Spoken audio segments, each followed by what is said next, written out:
നമ്മളൊരു pan card application ഓൺലൈനായിട്ട് നമ്മൾ സ്വന്തമായിട്ട് ചെയ്ത് കഴിഞ്ഞാൽ നമുക്കതിൽ എന്തെങ്കിലും മിസ്റ്റേക്കുകൾ വന്നിട്ടുണ്ടെങ്കിൽ അവർ നമുക്ക് കുറേ മെസ്സേജ് അയക്കും.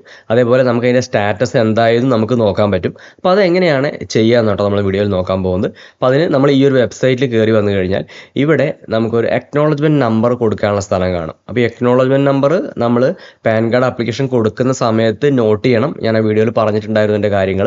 അപ്പോൾ അതിലൊരു PDF ഫയൽ കിട്ടും നമുക്ക് ലാസ്റ്റ്. അതിൽ അതിൻ്റെ അക്നോളജ്മെൻറ്റ് നമ്പറും കാര്യങ്ങളും ഉണ്ടായിരിക്കും. അപ്പോൾ അതാണ് നമ്മളിവിടെ കൊടുക്കേണ്ടത് കേട്ടോ. അപ്പോൾ നമ്മളിവിടെ ആപ്ലിക്കേഷൻ ടൈപ്പ് എന്നുള്ളിടത്ത് ന്യൂ ഓർ ചേഞ്ച് റിക്വസ്റ്റ് കൊടുക്കുക.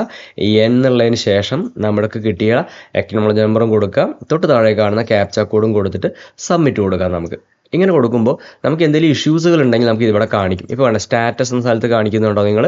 അതായത് നമുക്കിവിടെ the document are not valid എന്നുള്ളൊരു ഓപ്ഷൻ വരുന്നുണ്ട്. അപ്പോൾ നമുക്ക് ആ പ്ലീസ് ക്ലിക്ക് ഹിയർന്ന് കണ്ടില്ലേ? ആ ക്ലിക്ക് ഹിയറിൽ സെലക്ട് ചെയ്ത് കഴിഞ്ഞാൽ നമ്മൾ അപ്ലോഡ് ചെയ്ത ഏത് ഡോക്യുമെൻ്റാണ് വാലിഡ് അല്ലാത്തത് എന്ന് നമുക്ക് അറിയാൻ പറ്റും. അപ്പോൾ ഇവിടുത്തെ കേസിൽ അത് നമ്മൾ അപ്ലോഡ് ചെയ്തിരിക്കുന്ന സിഗ്നേച്ചർ കറക്റ്റ് അല്ല എന്നാണ് പറയുന്നത്. അപ്പോൾ നമ്മുടെ ഫോട്ടോയും സിഗ്നേച്ചറും 50 KB താഴെ ആയിരിക്കണം, നമുക്ക് വിസിബിൾ ആയിരിക്കണം. അതിൻ്റെ സൈസും കാര്യങ്ങളൊക്കെ നമ്മൾ വീഡിയോയിൽ എങ്ങനെയാണ് കൊടുക്കുക എന്നൊക്കെ കൃത്യമായി പറഞ്ഞിട്ടുണ്ട്. അപ്പോൾ അത് അതേപോലെ ഒന്നും കൂടി നമ്മൾ ഫോട്ടോ ഒക്കെ എടുത്ത് അതിൻ്റെ സൈസ് റെഡിയാക്കിയിട്ട് നമുക്കത് അപ്ലോഡ് ചെയ്ത് കൊടുക്കുകയാണ് വേണ്ടത് കേട്ടോ. അപ്പോൾ അത് കൃത്യമായിട്ട് ചെയ്യുക. ആദ്യമേ ചെയ്യുകയാണെങ്കിൽ നമുക്ക് ഇങ്ങനെ ഒരു ഇഷ്യൂ വരില്ല. അപ്പോൾ അത് ചെയ്യേണ്ടത് നമ്മൾ ആ ഒരു ഫോട്ടോ വീണ്ടും നമുക്ക് ഇവിടെ ഹിയർ ബൈ ടിക്ക് ചെയ്യുക, ചൂസ് ഫയൽ കൊടുത്തിട്ട് ആ ഫോട്ടോ ഒന്നും കൂടി നമ്മൾ ആ സിഗ്നേച്ചർ ഒന്നും കൂടി അപ്ലോഡ് ചെയ്ത് കൊടുത്താൽ മതി.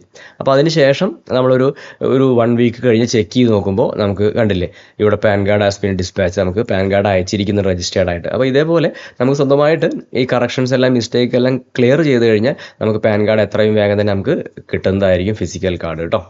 അപ്പോൾ നമ്മുടെ ഈ വീഡിയോ നിങ്ങൾക്ക് ഹെൽപ്ഫുള്ളായി വിചാരിക്കുന്നു. ആദ്യമായി കാണുന്നവർ നമ്മുടെ ചാനൽ സബ്സ്ക്രൈബ് ചെയ്യാൻ മറക്കരുത് കേട്ടോ. Thanks for watching.